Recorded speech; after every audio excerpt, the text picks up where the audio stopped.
안녕하세요. 연문천자문의 염정삼 문준혜입니다. 자, 오늘은 제94강 흔주, 루견, 척사, 환초 이 8글자를 배워보겠습니다. 자, 선생님 시작하시죠. 네. 오늘 배우실 8글자는 이제 지난 시간까지 저희가 전원으로 돌아와서 여러 가지 생각과 옛날의 좋은 논의들을 살펴보면서 그러면서 이제 소요하던 생활을 맞아요. 하고 있었죠. 네. 그거랑 연장선상에서 한번 보겠습니다. 네. 흔주, 루견 할 때 흔은 기쁠 흔자, 주자는 아뢰일 주자죠. 여기서는 모일 주자로 해석하겠습니다. 그리고 루자는 쌓일 루자이고 견자는 보낼 견자입니다. 요 네 글자만 앞에서 해석을 해드리면 네. 흔주, 흔은 기쁘다는 뜻이죠. 기쁜 일들은 모이고 루자는 쌓인다는 뜻인데 보통은 루 하면 맺다, 연결하다 이런 뜻이 되고 누를 끼치는 일, 피해가 되는 일 이제 이렇게 해석할 수 있습니다. 그래서 피해가 되는 일은 견, 멀리 보낸다 이렇게 해석할 수 있습니다. 그럼 뒤에 네 글자도 볼까요? 네, 뒤에 네 글자 보겠습니다. 척사, 환초 할 때 척자는 슬플 척자, 사자는 사양할 사자이고 환자는 기쁠 환자, 초자는 부를 초자입니다. 네. 그러면 여기서도 마찬가지로 슬퍼할 일들은 사는 이제 사양하다 하면서 물리치다, 물러가게 하다 이런 뜻입니다. 그래서 슬픈 일은 물러가게 하고 환은 기쁠 환자, 기쁜 일들은 기쁨은 불러들인다 이런 뜻입니다. 앞에 네 개의 글자하고 또 비슷한 내용이라고 생각이 되네요. 그렇죠. 그냥 뭐 슬프고 기쁜 일 순서만 바뀌었을 네. 뿐이지 안 좋고 좋은 일 중에서 좋은 일만을 오게 하고 안 좋은 일들은 멀리 물리치거나 사라지게 한다 네. 이런 뜻입니다. 네. 네. 자, 좋습니다. 그러면 한 글자씩 글자의 구조하고 내용을 좀 살펴보겠습니다. 네. 먼저 흔자부터요. 기쁠 흔자라고 하셨어요. 예, 기쁘다라고 하는 것은 어디로 표현이 되죠? 기쁨은 이제 기쁠 때만 웃음이 나오죠. 네. 예, 얼굴에서. 그렇죠. 그래서 이제 소전에 보시면 오른쪽에 있는 부분이 이제 그 의미를 나타내는 흠자인데요. 네. 하품을 한다는 건 입을 크게 벌린다는 뜻이고요. 여기서는 하품한다는 뜻보다는 입을 크게 벌리는 모양을 이제 뜻한다고 봐야 되겠죠. 그렇죠. 기쁜 일이 있으면 저도 모르게 입이 막 이렇게 네, 입이 벌어지죠. 네. 네. 그리고 입을 벌려서 크게 웃게 되죠. 왼쪽에 있는 부분이 이렇게 생겨서 네. 근입니다. 그러니까 흔 그래서 바른 부분으로 들어갔어요. 네. 의외로 요 하품 흥부는 오른쪽에 붙어서 보통은 부수를 나타내는 경우가 네. 많습니다. 그렇군요. 네. 네. 자, 기뻐할 흔자를 배우셨고요. 네. 그 다음 글자는 이제 네. 주자입니다. 원래는 아뢰일 주라고 해서 이제 임금께 어떤 상소를 올리고 뭐 보고를 하고 이런 글자 네, 아닌가요? 맞습니다. 뭔가 보고를 하고 올리려면 손이 있어야 되죠. 네. 설문소전에 여기 양쪽에 이렇게 보이는 게 손입니다. 예, 두 개의 손이 있네요. 그리고 가운데 이렇게 뭘 받쳐 들고 있고 네. 그 아래 이렇게 생긴 모양이 들어가 있죠. 네. 그죠? 소전의 모양을 글쎄요. 보면 이게 나무인가요? 뭔가요? 풀이라고 해석하고 있는데 네. 요거는 고문학자들이 아마 두 손으로 이렇게 뭔가 어떤 특정한 식물을 그게 아마 희귀종이겠죠? 네. 받쳐야 돼. 만약에 받쳐야 되는 특정한 네. 식물일 테니까 그 모양을 본뜬 글자가 아닐까라고 추정하는데 저는 이제 그게 가장 네네. 근사할 것 같습니다. 네. 근데 이 손의 모양이 예서로우면 어떻게 변했죠? 위에 풀 모양으로 생긴 것이 다 획이 다 일직선이 되고 네. 그 다음에 요렇게 생겨서 요렇게 생긴 게 주자 모양으로 네. 지금 변형이 됐죠. 정말 예서로우면서 네. 그 손 모양도 보이지가 않고 풀의 모양도 없어져서 글자가 네. 너무 많이 바뀌었네요. 그렇죠. 네. 그래서 이런 경우에 이제 예서로의 변화가 굉장히 획기적으로 달라졌기 때문에 주의해서 보셔야 되고요. 네. 바친다라고 하는 뜻에서부터 뭔가를 올린다. 지금 말씀하셨듯이 문서라든지 네. 어떤 말씀을 올린다든지 아니면 재물을 올린다 할 때 주자를 쓰는데 경우에 따라서는 이게 이렇게 물수가 있고 네. 그 다음에 이 글자처럼 같이 쓰이기도 합니다. 모인다는 뜻의 주자죠. 네. 예. 여기 문장 안에서는 바치다보다는 모이다로 해석하려고 합니다. 네. 그러면 그 다음 글자는요. 이거는 네. 이제 자주 쓰는 글자로 루자인데요. 네. 예, 예. 저는 포개다 이런 의미로 알고 있는데 네. 포갤 루자. 싸타, 포개다 이런 뜻입니다. 네. 근데 싸타, 포개다 하려면 보통은 우리가 흙을 포개거나 뭐 돌을 포개거나 그렇죠. 이런 글자들이 떠오르잖아요. 근데 이 글자의 구성 부분을 보시면 설문 소전에 보시면 그 아랫부분에 뭐가 예, 있습니까? 실이 있고요. 예, 실이 네. 있죠. 네. 요 위에는 설문 소전에는 이렇게 다시 세 개가 있네요. 다시 세 개가 있습니다. 네. 요것 자체가 발음이라는 거예요. 아. 요거는 쌓는다는 뜻의 뇌자입니다. 아, 그러면 밭전자처럼 생긴 게 세 개 모인 것이 뇌로 읽히는 한자라는 뜻이군요. 그래서 설문에 의하면 이거는 매다 연결하다가 본이라고 설명하고 있습니다. 그러니까 실이 있어서 그런가 보네요. 근데 밭전 세 개 있던 게 예서에 오면 네. 하나만 남게 네, 되고 다행입니다. 그리고 이제 그게 해설로 왔는데요. 네.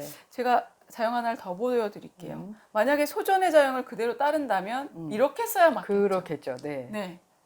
그러니까 이런 해서도 있는데 네. 잘 쓰지 않는 거죠. 예. 네, 지금은 하나로 줄어든 그 글자만을 루자로 쓰고 있습니다. 근데 쌓는다는 뜻이 여기에서 나오지 않잖아요. 네. 설문에 의하면 이런 글자가 실려 있습니다. 네. 이게 바로 쌓는다는 뜻의 루자고 예. 설문에서는 이 글자를 증이다라고 더하다. 풀이하고 있습니다. 증가하다 할 네. 때요.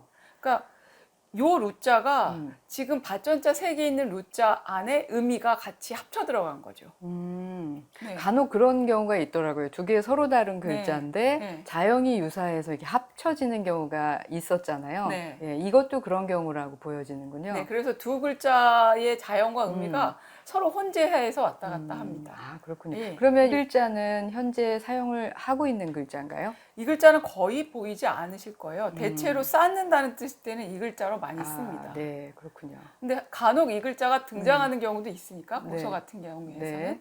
이게 이제 쌓는다는 뜻의 본자다 이렇게 네. 생각하시면 맞습니다. 아, 네.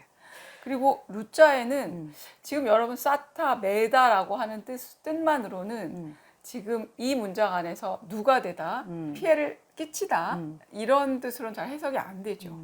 근데 연루되다 이런 단어 혹시 그렇죠. 쓰신 적 어떤 있나요? 일에 연결되어 가지고 같이 해를 입을 때 해를 꼭 입지 않아도 그렇죠. 어떤 이제 연결이 되어 있다 연결이 할 되어 때? 있다 이럴 때 루자를 쓰거든요. 그래서 이런 표현 들어보셨을지 모르겠어요. 아, 누가 될까 걱정입니다. 네. 이런 표현 있죠. 예, 그때 예. 이 루자를 이렇게 쓰거든요. 그러니까 저로 인해서 이렇게 연결돼서 저와 관계 맺고 있는 당신에게 피해가 갈까 걱정입니다. 이런 네. 뜻이거든요. 네. 그런 의미로 쓸 때도 이 루자를 사용합니다. 네, 그러면 그 다음 글자 보겠습니다. 이제 이거는 이제 보낼 견자라고 네. 하셨어요. 예. 보내다라고 하는 뜻인데요. 이렇게 맞다 보내다 하면 어디론가의 방향성이 생기기 때문에 일반적인 경우 늘 이렇게 착받침, 천천히 갈 착이라고 하는 의미부가 붙게 돼 있습니다. 네. 이게 이제 이렇게 착받침으로 예. 변하는 이제 그런 의미부인데 그게 의미부인 건 알겠는데 그 나머지 부분 오른쪽에 있는 부분이 네. 지금 해서에서 이렇게 쓰고 있는 글자죠. 근데 네. 지금 소전에 보면 네. 밑에 있는 부분이 세 개로 보이는데요. 네. 여기는 두 개, 오늘 그렇죠. 쓰는 글자는 두 개이네요. 예서로부터는 이제 예, 두 예. 개로 바뀌었고 네. 이제 그렇게 해서 해석까지 내려왔는데 옛날 갑골문이나 근문을 보시면 네. 이 착이라고 하는 의미 성분은 없습니다. 네. 요것만 남아서 견의 뜻을 가지고 있는 거죠. 근데 위에 있는 거 자형을 보시면 손이죠, 손. 네, 손 요 두 개는 개가 있고, 손이죠. 예. 손으로 뭘 잡고 있어요.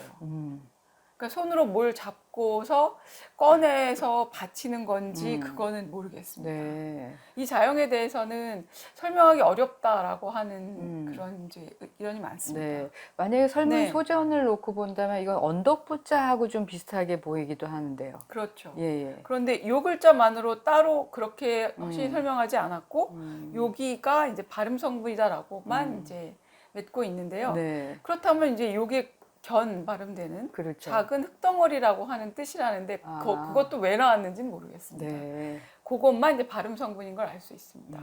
요 견자는 설문에서 어떻게 풀이하고 있냐면 풀어주다, 풀어주다고요? 보내버리다 이런 뜻으로 해석하고 네. 있습니다. 아, 그래서 어디에 네. 파견하다 할 때 이제 이 네, 글자를 이 쓰는 글자를 거군요. 쓰죠. 네. 그러니까 놓아버리다, 멀리 보내다, 음. 혹은 내쫓다 음. 할 때도 이제 이 견자를 네, 씁니다. 그렇군요. 그 네 글자를 한 번만 더 정리해 볼까요? 네. 흔주 루견하면 이제 기쁜 일은 음. 모여들고 음. 그 다음에 루자 누가 되는 일, 피해가 되는 일은 보내버린다 이렇게 해석합니다. 네, 저는 네. 처음에는 이제 주자도 나오고 네. 뒤에 초도 나오고 그래서 네. 뭐 인재를 초빙하고 뭐 임금에게 올리고 이런 뭐 상소하고 이런 내용인 줄 알았더니 상상 밖의 내용인데요.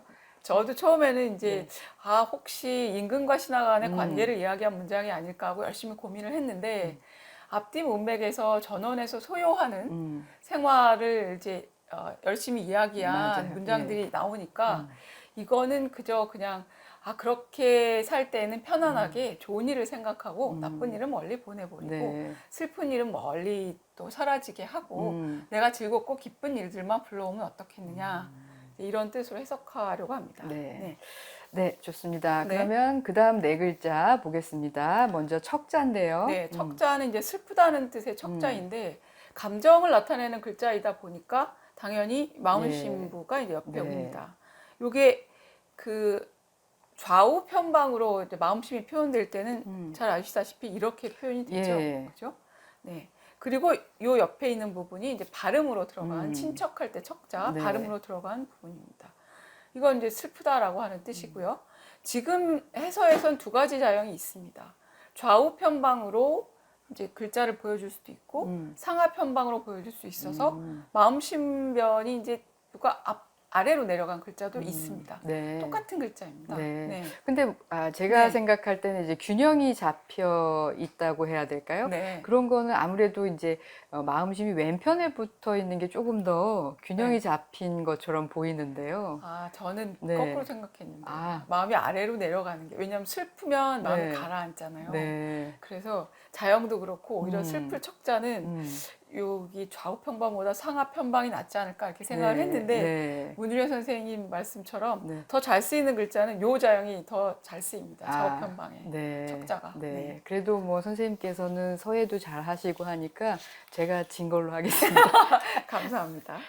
자, 그 다음에 글자 네. 볼게요. 그 다음에는 사자인데 많이 네. 쓰는 글자죠. 요 글자는 설문 소전부터 보시면 감사하다는 건 말로 해야 되니까 네. 말씀원이 들어가서 의미 부입니다. 네. 옆에 부분은 설문 소전에 따라서 써볼게요. 네. 이렇게 쓰는 글자입니다. 모양이 조금 다른데요. 화살시가 붙어 있는 글자이고 요것이 현재 해서자형에서는 이렇게 쓰는 그렇죠. 솔 사자예요. 네. 사자의 원래 글자입니다.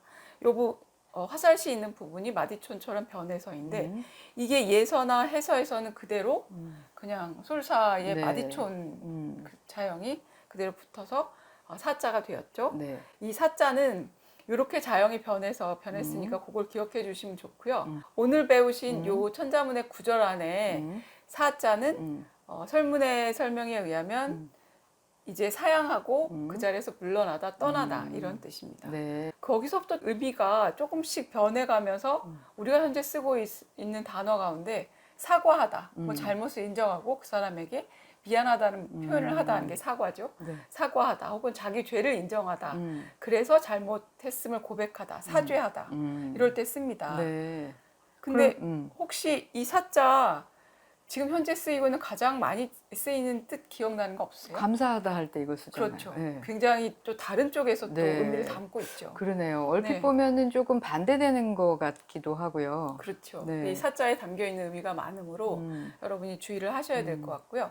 현재 중국 사람들이 가장 잘 쓰고 또 외국인에게 가장 많이 쓰이는 중국 단어 시에시에 好，今天我们来学习词语谢谢，拼音读为西叶谢西叶谢。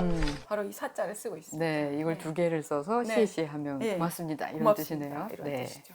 네. 자, 그 다음 글자는 이제 네. 기쁠 환자. 하풍 흠자가 또 나왔습니다. 네, 그렇죠. 기뻐하는 모양이면 사람들은 역시 얼굴과 입으로 보통 표현하게 되는 것 같아요. 먼저 웃게 되면 입가부터 웃는 그렇죠. 거죠. 입이 이렇게 네. 올라가죠. 네. 아까 보셨던 흔자처럼 네. 이 경우도 하품 흠자가 네. 옆에 음이편방으로 이건 역시 오른쪽에 붙어 있고요. 네. 이번에는 왼쪽에 이렇게 황새관이라고 하는 새를 나타내는 이게 발음 부분으로 들어간 글자입니다. 네. 그래서 기쁠 환자. 환자 들어가는 단어 꽤 됩니다. 예, 환영하다 뭐 이렇게 할 예, 때도요. 그리고 환희. 환희도 있고요. 예. 네. 환희라고 하는 노래 좋아하는데요. 그런 노래도 있습니다. 네. 그 다음에 부를 초자를 이제 마지막으로 배우실 텐데요. 네. 부를 초자의 왼편에 있는 것은 이렇게 손의 모양이고 손의 모양을 붓으로 가면서 이렇게 그렇죠. 바뀌는 거죠. 네. 오른쪽에 있는 부분은 부를 소자입니다. 네. 그러니까 입이 네. 있어서 입으로 부르다 하면 네. 이해가 돼요. 근데 요거는 부를 초자는 뭐냐면 손으로 불러서 가까이 오는 거예요. 그래서 아. 이제 손이 들어갔다는 겁니다. 네. 이렇게요. 네. 그러니까 불러오다 어떤 나한테 멀리 있는 거 나와 떨어져서 거리가 있는 것을 내가 손짓을 해서 내 가까이에 오게 한다는 뜻입니다. 글자가 이제 예서해서의 자용은 이제 그렇게 정해졌는데 네. 우리가 보통 초대하다 할 때 이 초자 그렇죠. 쓰죠. 네네. 예. 그리고 무엇을 초래하다 할 때도 어떤 일을 불러들이는 거군요. 그렇죠. 나 가까이에 이렇게 해서 오게 하는 거. 그럴 때 이제 초자를 사용합니다. 네. 자, 그래서 이제 네. 네 글자를 배우셨는데 뒤에 네 글자로 이루어진 구절도 한번 설명을 해주시죠. 뒤에 네 글자는 이제 척사환초이거든요. 척은 이제 슬프다. 슬픈 일들은 물러나게 하고, 물러나서 멀어지게 하고 이런 뜻이죠. 그 다음에 환초. 환은 기쁜 일이니까 기쁜 일은 불러서 가까이 오게 한다. 이렇게 해석이 됩니다. 네. 살면서 이런 일들만 계속 있었으면 좋겠죠. 그죠? 네, 살면서 그런 일도 있고 슬픈 일도 있고 기쁜 일도 네. 있는데 웬만하면 이제 기쁜 일만 또는 내가 즐거운 일만 네. 하면서 살 수 있었으면 하는 네. 바람이 네, 이제 네. 천자문의 이 구절 안에 담겨 있다고 봐야 되겠죠. 네. 자, 네. 그러면 오늘 강의는 여기까지 하고요. 네. 다음 시간에는 네. 제95강 거하, 정력, 원망, 추조 이 8글자를 배우도록 하겠습니다. 자, 그러면 오늘은 여기까지 하시죠. 예, 감사합니다. 까지 밤을 하늘의 황치 우집주 에베